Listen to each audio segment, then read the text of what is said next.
I'm Andy.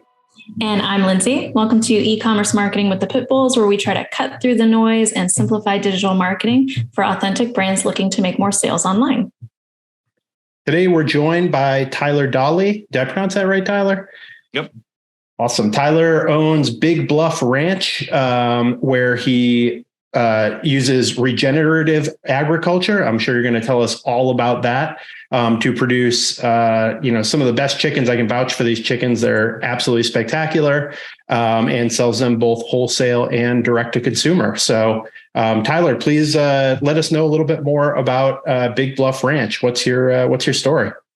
So the Big Bluff Ranch, we're in California. We're in the Sacramento Valley. So we're a couple hours north of Sacramento on I-5.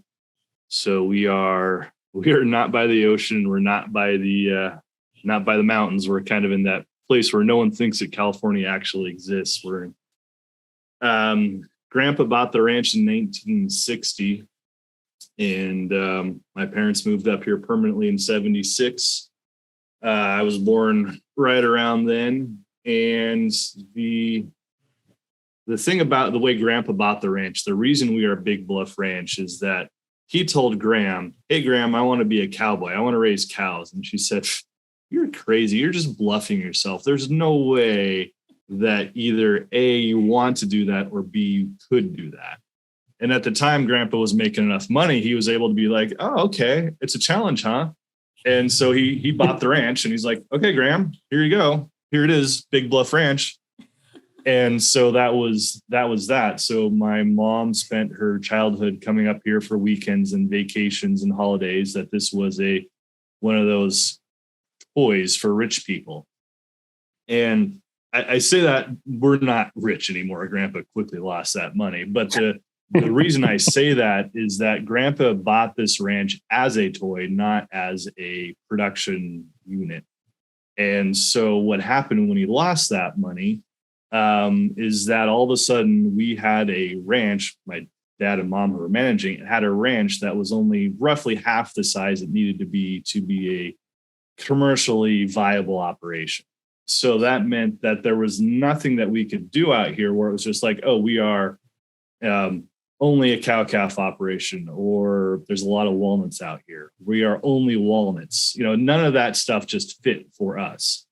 So that meant my dad and mom really had to be like, think outside the box. Like, oh, how the heck can we take this ranch that's too small and make a living at it? And they did not, because it was, they grew up in the city. They didn't come from a lot of agricultural traditions, so they had a relatively open mind. They met a guy they heard of a seminar being put on by a guy named Alan Savory, who is the creator of something called holistic management now. He's an amazing guy. He was Rhodesia before the Civil War. He grew up in the bush. He went to like Oxford or something really smart like that. So super smart guy, grew up in the bush. And he realized that human management was degrading his beloved wildlife in Africa. And so he took his degree of whatever it was, ecology, something or other, and it was like, what's going on here? And after a whole bunch of figuring around, he came up with this model called holistic management. And at the very core of it, although it encompasses so many more things, is the idea that we should be managing our landscape in the image of Mother Nature. So if you think of wild, safaris in Africa, huge herds of wildebeest being chased by lions and cheetahs. And I'm sure I've got those animals mixed up, but you have this picture in your mind. So a lot of animals here for just a little bit, they eat everything, they dung, they urine, they're gone. All that grass has a chance to recover. That's how Mother Nature ranches. So, but when the humans come in, we kill off all the predators, we set up a big fence, and those cows just spread out everywhere, and they just eat a little here and eat a little there, and they don't have that concentration. That is actually bad for plants. That's where you get overgrazing and erosion and da-da-da-da. So that is what was happening here. So my dad went to this guy, talked with Alan Savory. Alan Savory says, hey, build fences and move your cows more often. Concentrate your cows, short duration, high density grazing.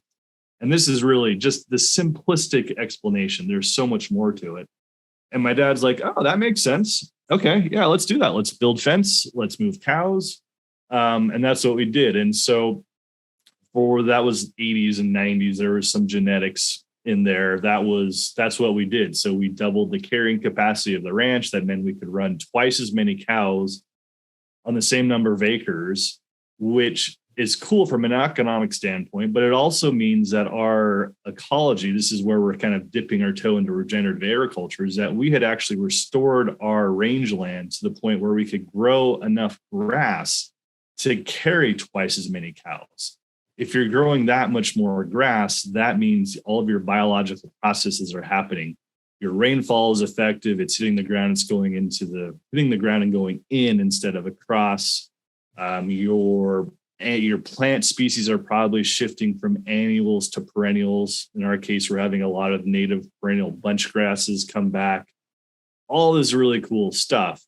But even though we had doubled the production of the ranch, we still were too small to be like, oh, we're just a cow-calf operation. We still needed to create more value for our cows. And so that's roughly when I graduated college in 2000. And this was actually this is funny. I am old enough to remember when grass-fed beef started. A guy named Michael Pollan, who's written a whole bunch of different books, but he wrote an article in the New Yorker, I believe, called The Power Steer. And he took a grass-fed steer and a grain-finished steer, and he followed their lifespan. And that just kind of like blew up grass-fed beef. That's what started everything. So I wrote that in 99, I believe. And so we started going to farmers market with our grass-fed beef, and we were first to market, to sound fancy. And we did all right. And we muddled around for the first 10 years, basically the 2000s. We were muddling through farmers markets we tried some lamb, we tried some goat. Not to make my long answer even longer, but our environment here in California is called a Mediterranean climate. And basically the end of the story is that we are perfect for goat and sheep. It's tough to raise beef here. Obviously we can raise beef here, but if you look at the way the natural forage cycles work, and then you look at the animal physiological demands, goat and sheep work great. Cows, you kind of make it work, but they're not perfect. But we could never sell goat and lamb. And like, it's perfect to grow, but we can't make any money, get rid of them. Then it was like, kind of, everyone says try chicken. Chicken is the most consumed meat in the world, or in the States. So we tried chicken. We're like, oh, that sucks. We hate raising chicken. We're never going to do that. New rule, 4 legs only. So the only 4-legged we hadn't done was pork. So we started getting into pigs. And at the time we had a wild pig problem. And so we had a domestic pig and then a wild pig, and they just kept interbreeding because you can't keep a boar out. It was a complete disaster. And so it was like, okay, well, let's get back into chicken, I guess, because everyone else is doing beef and they're selling it too cheap because it's a hobby. And no one is dumb enough to get into chicken. And well, hey, we're pretty dumb. Let's do it. So we started growing them on the ranch. We got up to about 1,800 head a year, which is a decent sized processing on farm. We ran into a bottleneck where we could raise way more than we could process, and we couldn't really sell as many as we could raise. There's USDA rules involved here. And so I went to a conference, met a guy who said, hey, I can raise more than I can sell. He said, this is my funny joke. I should really nail it every time. I ran into a guy.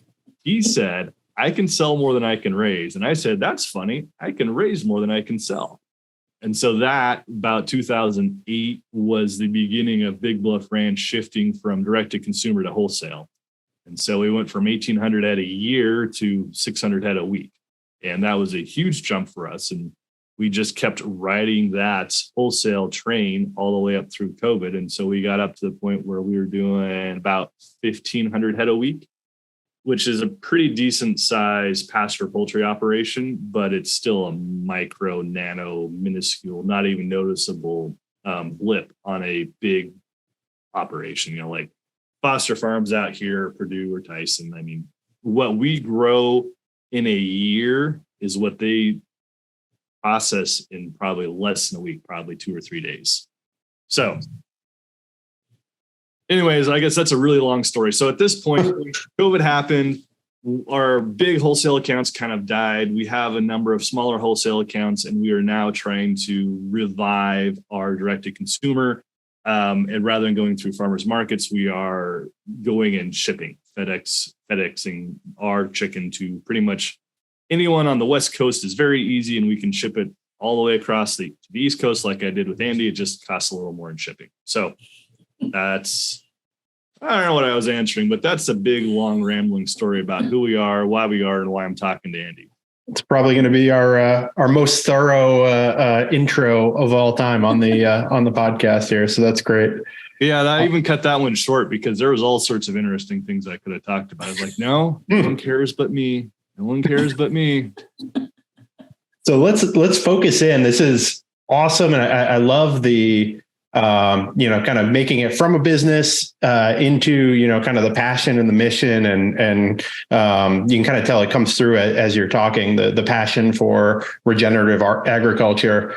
But yeah, let's kind of take it from where now you're coming back into direct to consumer. Tell me a little bit about how that's working for you, and kind of obviously it's an expensive product, and it's not shelf stable, and you're shipping it all around. So what are some of the challenges and some of the areas you're finding success?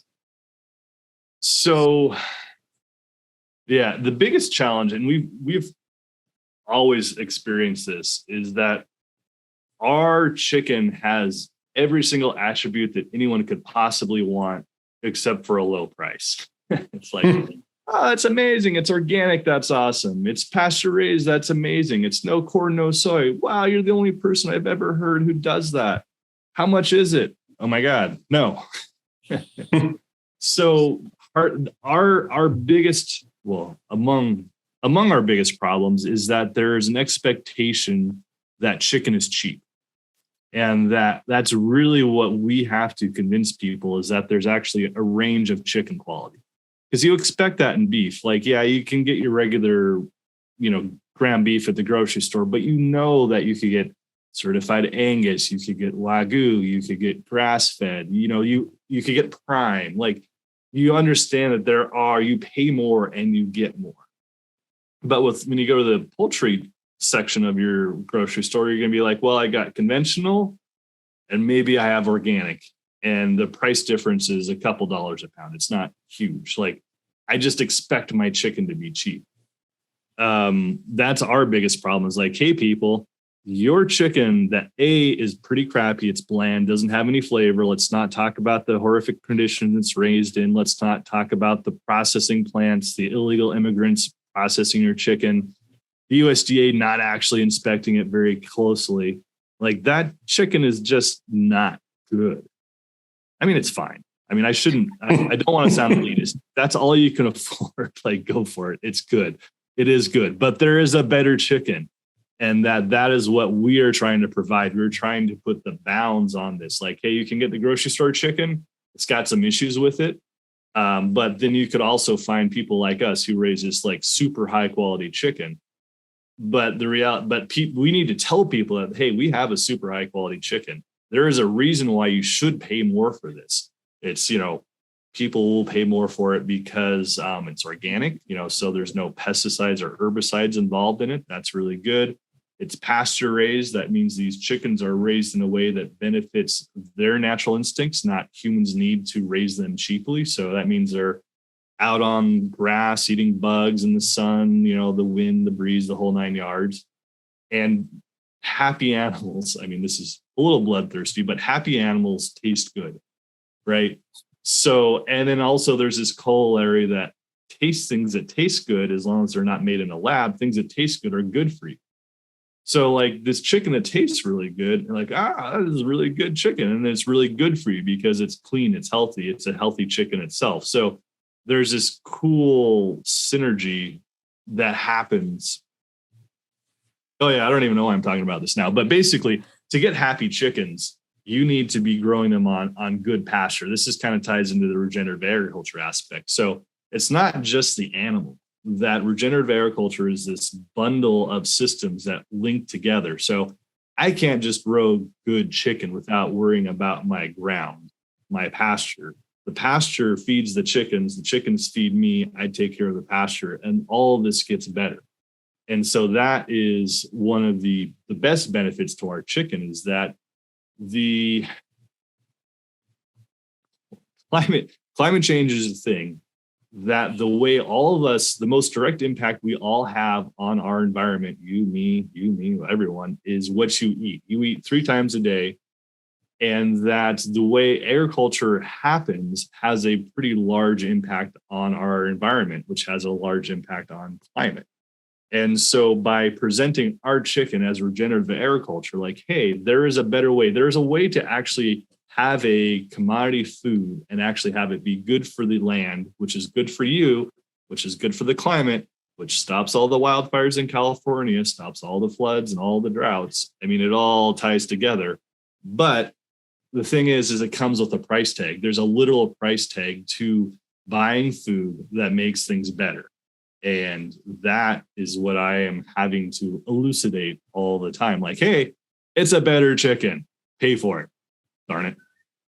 So I can see where I love following the kind of through line from, the history through to the ecology to, various different social movements that are really pushing for this. So I can see where once you have a fan, you're going to have, a loyal fan base and a real community around this. I'm curious, do you find more success with kind of educating folks up in everything that you just spoke to? So kind of using your marketing to tell that story versus, plugging into the right audience and finding people who are kind of, already on board and all ready to kind of eat this type of food or make the investment in a better chicken? I mean, yes, no. So as much as I love to talk about this, that's what I'm good at. I'm good at the production and I'm good at telling the story around it. That most producers, me included, our natural inclination is to do the thing that we love to do. I mean, at heart, we're technicians. We want to raise the animals. We want to take care of the ground. On an intellectual level, I'm loving my whole journey down this marketing and sales stuff. I've learned so much and it's so interesting, but I haven't really gotten good at any one aspect of it. So I can't really say, hey, this is the best thing that's working for me. I'm trying to get better at it. So I've tried to, and I've done a handful of podcasts. It feels like there's some things coming from there, maybe. We've done some Facebook ads, which I've done by myself, which have been pretty, let's call it mediocre at best. So we have, have some social media handles. We basically don't do anything on there. We've done some stuff poorly in the past. So ultimately, what I feel like my biggest issue right now is that I can tell the story pretty well. I hope I'm entertaining you guys. I'm entertaining myself. So at least I've got someone's interested. But I am not very good at gathering an audience. And I'm really not good at converting that audience. So I guess you could say I'm decent at marketing and I'm mediocre at sales. So that's for me, as far as direct marketing. Yes, our chicken is expensive. That's pretty much our biggest hurdle. Then the next biggest hurdle is the things that are happening between my ears, that I need to figure out how to find an audience and how to present our story to the audience in a way that when they actually figure out the price, they're like, oh, yeah, that's expensive, but it's totally worth it. And, there's only so many hours in the day, right? You got to raise the chickens, you got to raise the kids, and you got to sell the chicken. It's like, guaranteed taking care of the chickens and taking care of the kids happens before I start selling the chicken, even though it probably should be reversed. Probably should take care of the kids. Can't forget them. Sell the chicken, then take care of the chicken. But it's tough to get it all done in a day. Yeah, it sounds like. So speaking of the kids, I had read on the website that they help, and I wanted to ask about that. You said it's like a true family farm that everyone pitches in. I would love to hear how that dynamic works. Do they love being on the farm? What's it like? Yeah. So they do come out. So Evelyn is my daughter. She's going to turn 12 here pretty quick. She basically is the tour guide that anytime, as long as she's not in schools, anytime that someone comes out to look at the chickens, she's the tour guide. She basically just elbows me and is like, no, you're telling her wrong, Dad. No. And then she goes off and she'll catch the chicken and she brings it over to the people and shows them. And then I think it's still my profile picture on LinkedIn. Just as a little teaser, a little call to action here for all your listeners. If you find me on LinkedIn, you'll see a picture of me with a baby chick on my head. And this is a pretty classic trick because baby chicks can't fly yet, but they are birds and they have really good depth perception. And so they're like, hey, I'm too high from the ground. I can't jump.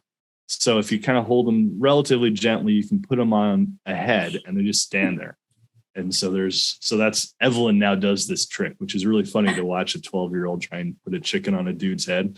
He's like, bend down, or here's a chicken on your head. So she's out here. It's really funny.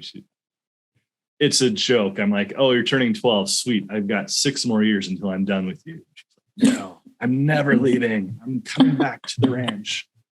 And then who knows how it turns out. We're all kids. Like, I don't think any of my cousins would have pegged me as the one to have come back to the ranch. But no, it's a family ranch. Like, I'm actually in my sister's childhood bedroom, which is now the grandkid guest room. This is the house I grew up in. My parents still live on the ranch, work every day. In fact, my dad is picking up shavings from town to build the brooder because we're getting chicks tomorrow. My wife and I live in the original homestead building on the ranch that's probably built in the 1910s, 1920s. It's so old, no one knows when it was built. I got sisters who live in the Sacramento area who come up 3, 4, 5 times a year. So it's a family ranch. We're all here. I love that. I love the story, both from the family side, and then you've got such a piece where, you know, obviously it's a product that you're selling, but it ties so well into the place and you know, the history of the area. And I'm looking at your website right now and see you even, you know, invite people to come and stay on the ranch and you can VRBO it or Airbnb. I'm curious how that fits in. Do you get any like people who come and stay and then they're, you know, fans of your chicken for life, or even vice versa? Do you have people who have like been eating your chicken for some period of time and then want to come out just to see where it was made, or how does that work? Yeah, that does work. So one of the tenets when you start digging into holistic management, and depending on which there's a couple routes you can dig into this thing, but at one point, most of them are going to present this concept of a bundle of values, that the landscape you are sitting on has many values, that most likely you are a cowboy, you only see the grass that you can graze cows on. But then there's hunting. In our case, there's fishing, there's agritourism, there's bird hunting. Like, we actually just signed a carbon credit contract. So we are in the process of getting paid for the carbon we pull out of the air and sequester into our rangeland through all of our various agricultural practices. So when we really started digging into holistic management, we realized that we have this very large irrigation reservoir on the ranch, and that basically we just irrigated out of it. We'd fish out of it every now and then. We'd swim. It was totally a family thing. And we realized, wait a second, this is amazing. We should have people come up here. And so the lake visits started happening before we really started doing the direct marketing of the meat. And we're actually to the point now where we have 2nd and 3rd generation coming. So a dad who came here as a kid with his dad is now bringing his kid. That's so ranch. Cool. So we just had one of our longtime fishermen, and I was joking. I was like, "Oh, you've been coming for 20 years." And they looked at me and they're like, "Try your math again, dude. You're 30 years." Oh my God, you've been coming here since I was 15.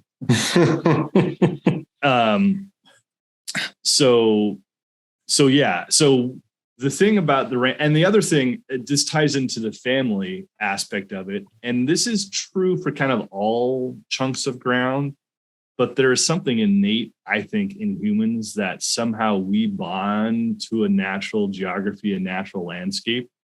And so for us, our family, there is something very special about this. This is why my sisters keep coming back they're basically city kids at this point. Like, they come up to the ranch for the weekend, but they do come back, and that there is something centering and binding and cohesiveness about having a place.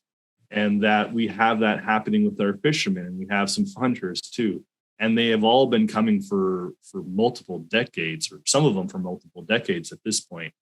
And that they're getting back to the bundling of values, that there's also different ways of experiencing the same landscape, right? So when I go out, I'm on the lake, I'm having fun, but I'm like, oh, that fence is down. I'm gonna move the cows over here in a couple weeks, and that's broke.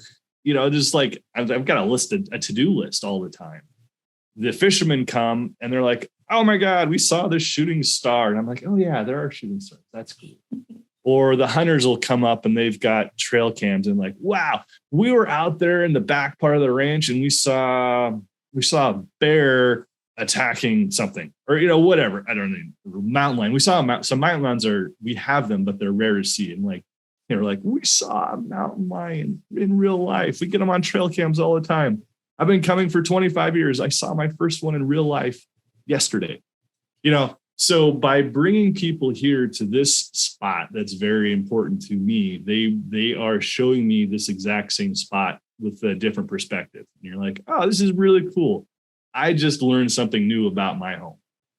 And that in return, hopefully we are giving them a different way of understanding, agriculture, because we can't really not talk about it. Like, hey, we're doing this. And they're like, oh, you're moving the cows. Why would you move cows? I don't get it. And you're like, oh, sorry. Ask that question. You're going to get a lecture now. I'm like, that's cool. So you move the cows to grow more grass, to capture more water, so the drought isn't so bad and the floods aren't so bad. Oh, cool. Oh, so if I buy grass-fed beef, I'm supporting this sort of agriculture? Like, yeah. Ours would be better, but yeah, grass-fed beef in general is a better choice. And so, yeah. So the lake and the meat, it's all basically a different way of selling a connection to here, to us, to our story. So yeah, you think I'm sound cool? Great. You can either buy some chicken from me, I'll ship it to you. It gets, bundled up with all this hope and excitement and possibility around regenerative agriculture. You can come visit here to the lake and you can see what we're doing in person or not. We're perfectly happy to leave you alone. We don't have to talk to you. If you want to be behind a locked gate and 2 miles away from the nearest human, we got you covered. So everything we're doing is like some sort of expression of us, and is not just a commodity product, that it comes bundled up with us somehow or other. So if you like us, you'll like the lake, you'll like the chick, it's all mushed up together. That's kind of another incoherent, long rambling answer to a simple question. No, that's great. I love it's so clear, the passion and the how you have your hands in everything.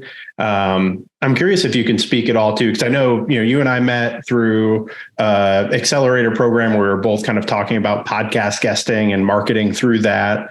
I know we've talked a little bit about different marketing techniques. And I do get the feel, like you said, that you're learning and kind of coming along in it. I feel like you're probably 99%, 100% beyond any other, founder that we typically bump into in terms of, you're pretty much a marketing manager yourself as it is. But I'm curious kind of how you think about that, of like what you're willing to take on, what you try to outsource. I don't know if you have any experiences with, kind of what's worked well or what hasn't around that. Right. So my general thought process about all this marketing and sales stuff is that basically I want to get people onto an email newsletter and sell them through there. That I don't think that we will ever succeed very well, sending cold traffic to an offer. Just there's too much that we do to be able to put onto a sales page to capture all of this, at least in my opinion. I could easily be wrong. So everything I have been doing has been trying to figure out how I get people onto an email newsletter to listen to me pontificate about this sort of stuff long enough where either they go away and they're like, I can't handle that guy anymore. They're like, we give up. We just got to buy some chicken. We just give up. Stop talking. We'll just buy it. So that's really kind of where I'm at. So I'm getting better at an actual email newsletter. I feel like I've kind of finally gotten a voice and a tone where I can just kind of crank out a pretty fun newsletter once a week. I want to move that up to, twice or 3 times a week. We'll see if I can get there, but at least once a week, I'm sending out an email newsletter that people are enjoying. I mean, it's a very small list, but my open rates, now that I've actually segmented it smartly, I'm getting like a 50% open rate. I'm like, whoa, that's awesome. That's awesome. No one's buying anything. So obviously there's some refinement about, how I actually have to get people to buy off my list, but at least they're interested in reading. So my real thing is like, how do I get people on the newsletter? How do I make that happen? How do I capture people at a point in their journey where they're like, I am looking for something and that's kind of my question. Like, is it Google Ads? Gee, I wonder if I know a Google ad guy I could talk to. Or is it because that would be more of a search intent situation. Like, do they want to get on a newsletter from there, or they just want to buy something? Or is this more of like a meta ad, like a Facebook or Instagram ad? Is this more of like an interruption marketing? Like, hey, Facebook knows way too much about you. You have some health issue and your doctors. So this is where I think about avatars. So I have not fully fleshed this out. It's probably still on the website. If you're listening to this, you go to my shop page, there will be something I call the protein test protocol.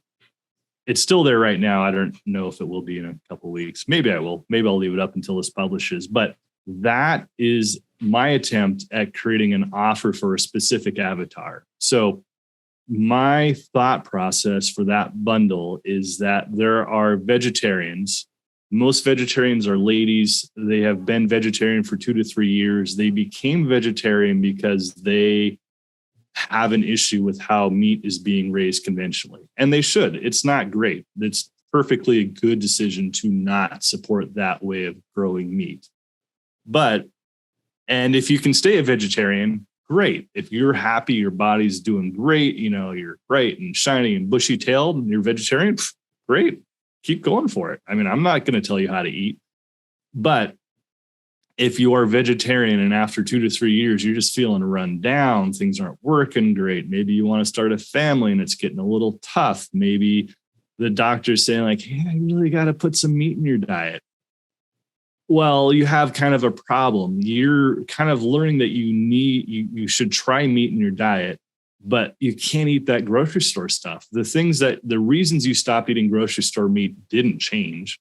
They've probably only gotten worse. It's not like it ever gets better. But you're like, I want to have a kid and I need to eat meat. How am I going to resolve this? Well, hey, look at me, Big Bluff Ranch. Look what we have here. We have a meat. So don't think of yourself as a vegetarian. Think of yourself as an ethical eater. And you have a set of benchmarks, of standards. Like the meat I eat must be raised in open pasture. That's kind of a terrible example. But you can easily say chicken in the grocery store, not raised on pasture, can't eat it. Oh, look at this. There is actually a pasture-raised animal. That meets my criteria. I thought I was vegetarian, but what I actually am is an ethical eater, and I have a set of standards. And so the thing is we can lay out this us versus them on a grid. we are organic, we are pasture raised, we are small family farmed, we are processed by hand, blah, blah, blah. All these things people might care about. We will meet these standards, they won't. And so, I can't really change people's minds and say, hey, you're not a vegetarian, you're an ethical eater. But what I can do, and I don't know how to do this, but the idea is, can I get in front of enough vegetarians and say, hey, if you're vegetarian and you're happy, great. I love vegetarians, because the fact that a person almost always has consciously chosen to become a vegetarian. And what that means is that they've actually sat down and looked at the food on their plate and said, I care about what's here. And so remember how I said we're voting for the environment that we want 3 times a day with our food. So vegetarian has already demonstrated that either consciously or subconsciously, they understand the food on their plate affects agriculture, which affects our environment. And so great. If you're a vegetarian, that's actually great. You have, unlike so many other people, made a conscious decision about your food. I'm paying attention to what I'm eating. And so I just want to take that a step farther. Like, hey, let's refine that understanding of what's on your plate, And so that is what that bundle is on the website. It's, it's there, it's up, it's live. And so the idea is like, how would I ever get in front of enough relapsing vegetarians that I would actually be able to sell that? And that is kind of my marketing failure. That's where I'm a chicken farmer, not a marketing genius, because I have not connected those pieces of the puzzle. How to find vegetarians who have issues, show them this offer that we have. We're like, and the way I've set it up is it's a 6-week test. Like, buy this bundle. You're going to get all the recipes. You're going to get all the tips, the techniques. I'm going to, set up recipes where you just dump it into the crock pot. You're not like handling a whole dead chicken. It's going to be easy. You're going to kind of like take a very simple test at the front. Like, how do you feel? How do you sleep? Do you like eating food? Is food good? And then you'll do the same thing at the end. And if it's great, if you liked the meat and it did good for you, fantastic. Move on. Probably you're only going to buy chicken from us because no one else has what we have. And if you didn't like it, great. You have now learned that, like, no, I still can't eat meat. Like, chicken's not for me. Maybe I'll try some grass-fed beef or something else. But I have tested this, right? So we're just presenting them a guided tour of dipping their toe back into eating meat. But I don't know how to get enough eyeballs on that to see. I don't even know if it's going to work. I haven't had anyone buy it yet. I was like, I can't. How do I get eyeballs on this offer? It seems like a good offer to me, but because you can Google. You can be like, oh, how much of the population is vegetarian? Well, that's why I dropped out the stats. They're 2 to 3 years vegetarian usually. Something like 1 to 2%, 3% of the population has tried being vegetarian at some point, right? So, like, on a very high level, we don't need many people to make us as a successful ranch, right? If we just saw like maybe half of all those vegetarians to look at our ad, like, we would be blown out. Like, we couldn't handle it. But I can't link it yet. I love for someone who's self-professed, not the best salesperson, you're taking on selling meat to vegetarians. I think that's well, yeah. I mean, that's exactly. It's well, so I mean, that's what other people say. They're like, hey, yeah, this is a good idea. But I'm like, it makes so much sense. And then they're like, but how do you find them? How do you get in front of them? Are there online watering holes? I don't know who I stole that idea from. I'm like, I don't know. Probably not. I mean, like, so I was thinking about like, it'd be a really weird pitch to like go to a vegetarian podcast and be like, hey, I raised chicken. Let's talk about eating meat on your vegetarian podcast. And I'm like, yeah, that's probably not going to fly very well. So I haven't even tried. Although it would make sense because look, even if this is the way I think, even if you are not going to eat meat, great. I already said that's great. You have a husband, you have a wife, you have kids, you have parents, you have family, friends. There are people all around you who are eating lots of meat. Wouldn't you want those people to be eating really high quality meat? So I think there actually is an argument to be made to these podcasts, vegetarian podcasts, like, hey, yeah, I'm not changing anyone's mind, but let's just make everyone else's meat better too. You stay vegetarian, great. But wouldn't you want your loved ones to be eating really good meat instead of that crap from the grocery store? Yeah, I think you make the case really well. I could definitely see it with, especially with kids. If it was a vegetarian parent who wants to bring up the kids, but not quite ready to introduce them to vegetarianism, and get them some ethical meat. I feel like that makes a lot of sense. Right. Well, Tyler, this has been awesome. I feel like we've covered quite a bit of ground here, so I'm going to cut it there. Yeah, this has been great. Thank you so much for being here with us today. Can you let our audience know where they can find you? Yeah, absolutely. You can go to bigbluffranch.com. My email's there. I don't hide it. It's Tyler at Big Bluff Ranch. Our phone number's on there. That rings here at my parents' house. So if you call at a random time, you might actually have my dad answer the phone. And I'll be like, you want to talk about chicken? Tyler, where's Tyler? Don't talk about chicken. He knows everything. I don't want to talk to you. Tyler, talk to Tyler. He will talk to you. He just doesn't know all of the things about selling chicken. Yeah, and then so that's great. And then in social media, I am most active on LinkedIn, although I am not super active at the moment. And I am just barely pondering, like maybe kind of sort of I should be better at Instagram. So we'll see, but no promises. I love it. So yeah, definitely go track down Tyler. Like I said, I've had some of these chickens, and I can definitely vouch for them. They are a cut above as far as chickens go. So go check out Big Bluff Ranch, and thank you so much for Tyler for being with us today. Lindsay, you want to read us out? Yeah, if you liked what you heard today, go ahead and subscribe. Thank you, Tyler, so much for the education. It was seriously a joy. And if you're ready to take the next step in your digital marketing journey, check out ppcpitbulls.com/assessment and take our digital marketing maturity assessment. From there, we'll help you determine your next step. And we will see you all next time.